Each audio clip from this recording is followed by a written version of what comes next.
राजकुमारी मंदाकिनी की कहानी। प्राचीन भारत के एक विशाल साम्राज्य में राजकुमारी मंदाकिनी का जन्म हुआ।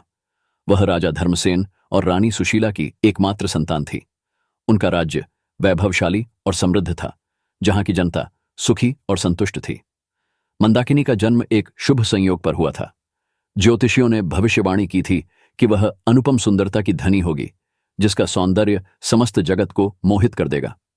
समय के साथ उनकी सुंदरता और आकर्षण ने इस भविष्यवाणी को सत्य सिद्ध किया। उनकी बड़ी बड़ी कजरारी आंखें, चांद सी उज्ज्वल मुखाकृति और रेशमी लंबे बाल उनके सौंदर्य को और भी मनोहर बनाते थे।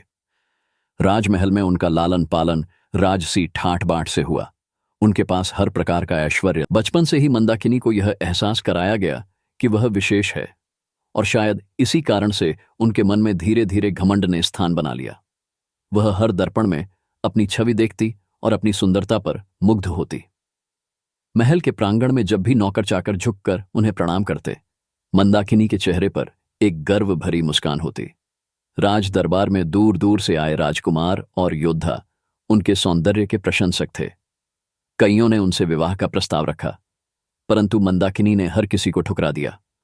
उनका मानना था कि उनकी सुंदरता के योग्य कोई नहीं। एक दिन राज्य में एक अद्वितीय चित्रकार का आगमन हुआ, जिसका नाम था अर्णव। उसकी कला की ख्याति दूर दूर तक फैली थी। राजा धर्मसेन ने उसे महल में आमंत्रित किया और राजकुमारी मंदाकिनी का चित्र बनाने का आदेश दिया। अर्णव ने मंदाकिनी को देखा और उसकी सुंदरता से अभिभूत हो गया। यह बात मंदाकिनी को खटकने लगी।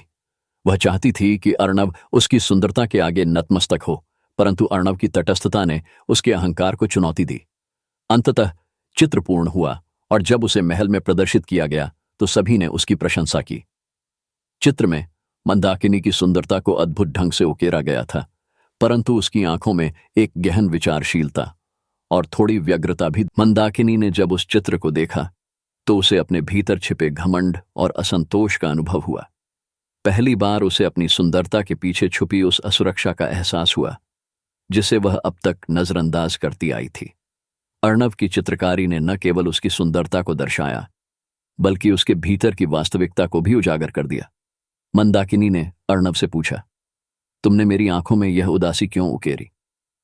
अर्णव ने मुस्कुराते हुए कहा, राजकुमारी, सुंदरता के साथ गहराई भी होनी चाहिए।